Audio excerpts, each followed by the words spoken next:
My name is Dave Wilhelm. I'm a professor in the Business Administration Department at Wake Tech Community College in Raleigh, North Carolina.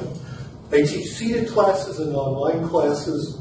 This video is one in a series to try to ensure that my online students get the same information that my seated class students do.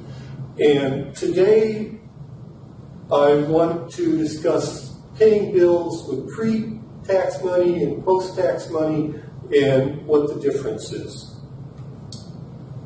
We'll have a brief explanation of what it means and some examples.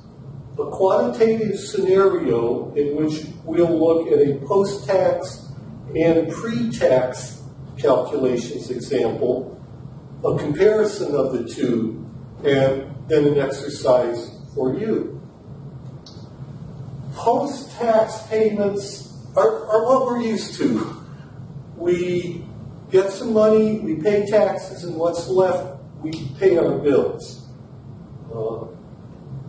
Food, clothing, gas, most things really.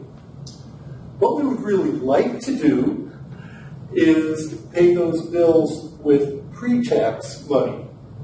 There are two types of pre-tax money, tax-free and tax-deferred. What we really like is tax-free. And most mortgage payments are tax-free. Those payments are deducted before we pay our taxes. Health savings accounts are another example. Contributions to our company's health plans are probably another example.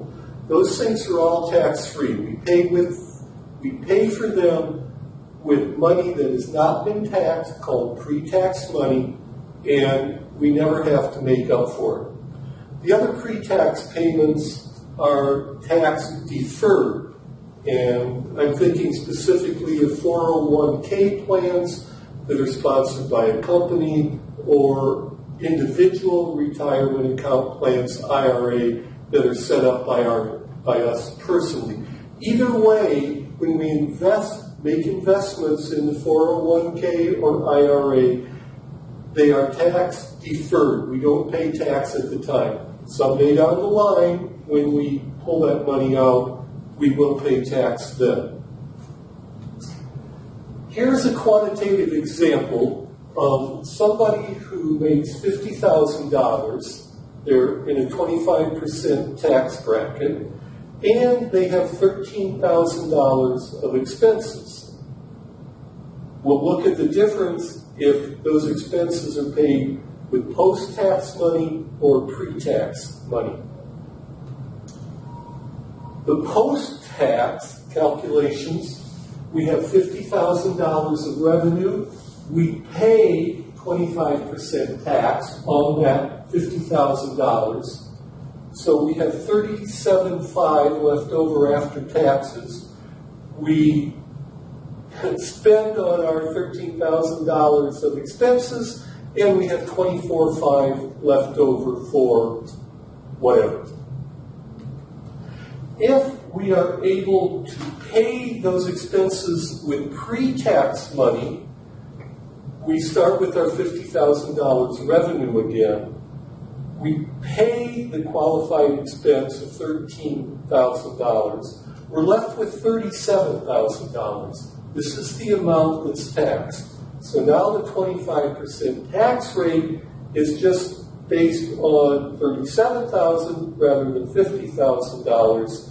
Subtracting the $9,250 tax from $37,000, we're left with $27,750 remaining for all those other items. To compare them, remember from the post-tax expenses we had $24,500. If we were able to pay with pre-tax dollars, we had $27,750 left. The difference is $3,250.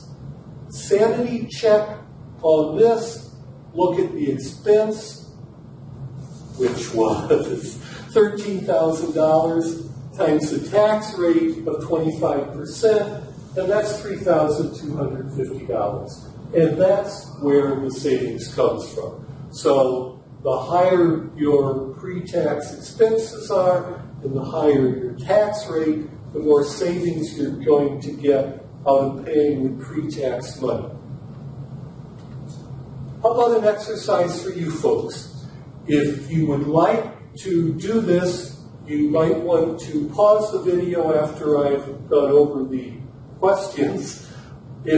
Or you can just sit back and relax and I'll give you the questions and the answers. So if we have $75,000 revenue, a 30% tax rate, and $22,000 of expenses, let's look at what happens, what's left if we pay it with post-tax money or pre-tax money, and then do a sanity check.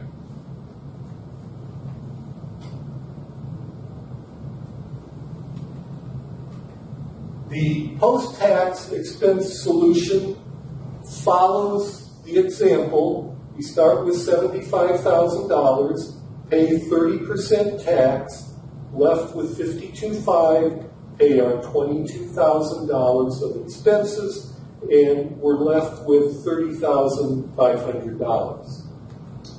The pre-tax example, first we pay our qualified expenses, which leaves us with $53,000, tax, 30% tax on the $53,000 is $15,900, and we're left with $37,100. The difference is $6,600, and to do the sanity check, the tax rate of 30%, the qualified expense of $22,000, and sure enough, we're $6,600 farther ahead by paying with pre-tax money rather than paying with post-tax money. Hope that gave you a brief introduction to pre-tax and post-tax. My name is Dave Wilhelm. If you have any questions or comments, please feel free to send me an email.